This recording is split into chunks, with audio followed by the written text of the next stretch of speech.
20 years का paper analyse किया, उससे ज्यादा स्ट्रेस दिया लास्ट 5 इयर्स का, उस पेपर में से 5 टॉपिक ऐसे निकल के आया है जो टॉपिक आउटपुट आएगा। ये 5 टॉपिक का पहला टॉपिक आता है, बट इस टॉपिक में तुम्हें किर्चॉफ्स लॉ जानना जरूरी है। मतलब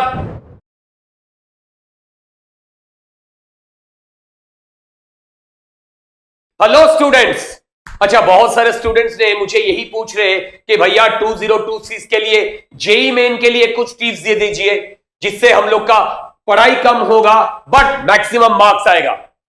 तो मैंने थॉरोली लास्ट 20 इयर्स का पेपर एनालाइज किया, उससे ज्यादा स्ट्रेस दिया लास्ट 5 इयर्स का, उस पेपर में से 5 टॉपिक ऐसे निकल के आया है जो टॉपिक सबसे वेटेज वाला टॉपिक है, जो करने के बाद out of 25 question you can expect 7 to 8 question, मतलब 30 to 35 क्वेश्चन तुम वही से ही मिलेगा।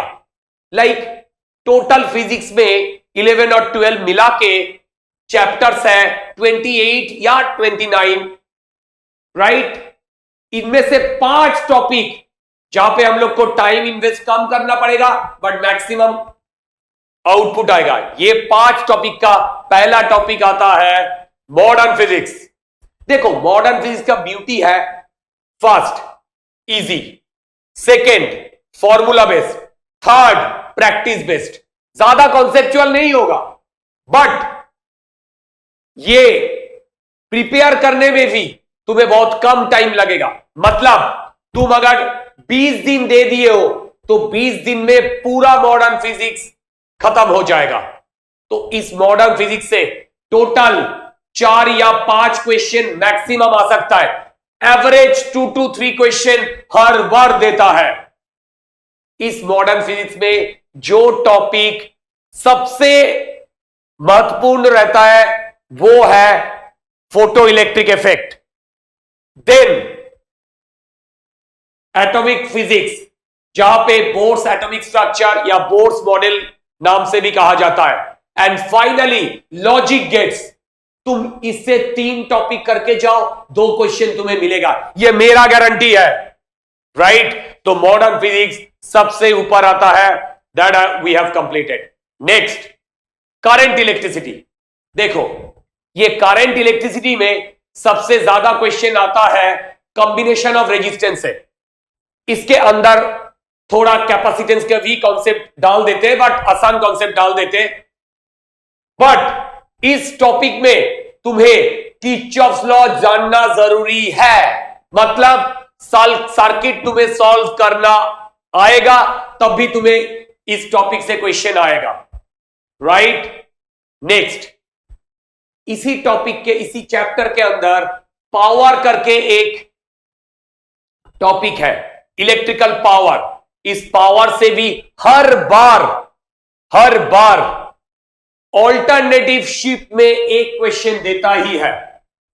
तो सेकेंड मोस्ट वेटेड चैप्टर जो मैं बोल दिया that is current electricity. Third आता है केटीजी एंड थर्मोडायनेमिक्स। अरे भाई जेई मेन देके तुम सब इंजीनियर बनने वाले हो और यही इंजीनियरिंग तो शुरू होता है थर्मोडायनेमिक्स से, क्योंकि एसी वगैरह जो चलता है सब तो थर्मोडायनेमिक्स के ऊपर ही बेस करके चलता है। तो thermodynamics is one of the most conceptual and important topic for JEE 2026। इसके अंदर केटीजी एंड थर्मोडायनेमिक्स दोनों अच्छे से करना, स्पेशली 4 जो प्रोसेसेस है, एडियाबेटिक, आइसोथर्मल, आइसोपोरिक, आइसोबारिक, यहां से एक क्वेश्चन देगा ही देगा जहां पे वर्क डन इन्वॉल्व है, राइट। तो केटीजी थर्मोडायनेमिक्स हो गया थर्ड। फोर्थ जो आता है दैट इज मैग्नेटिज्म, और मैग्नेटिज्म के अंदर भी और एक टॉपिक है जिसका नाम है मैग्नेटिक इफेक्ट ऑफ करंट, जहां पे Biot-Savart's law, ampere circuital law and torque in A current carrying wire in a magnetic field, ये तीनों टॉपिक से हर बार हर शिफ्ट में एक क्वेश्चन देता ही है। तो मैग्नेटिज्म उस हिसाब से बहुत इंपॉर्टेंट टॉपिक है। फाइन, तो ये हो गया मेरा चौथा टॉपिक, चौथा चैप्टर। फाइनली आता है रे ऑप्टिक्स, जहां से तुम एक क्वेश्चन तो मिलेगा ही। इस बार हर एक शिफ्ट में ऑलमोस्ट दो दो करके सवाल आया है, और इसी चैप्टर का अंदर अगर घुसोगे तो रिफ्रैक्शन एंड लेंस सबसे ज्यादा इंपॉर्टेंट है। यहां से एक क्वेश्चन देता ही है, एक क्वेश्चन देता ही है, राइट। तो मैंने पांचों टॉपिक का नाम बता दिया, फिर से बताता हूं। देखो, modern physics, current electricity, KTG thermodynamics, magnetic effect of current and ray optics, ये 5 टॉपिक करके जाओ। 7 या 8 क्वेश्चन आएगा भी, और इसको सही तरीके से सॉल्व करो।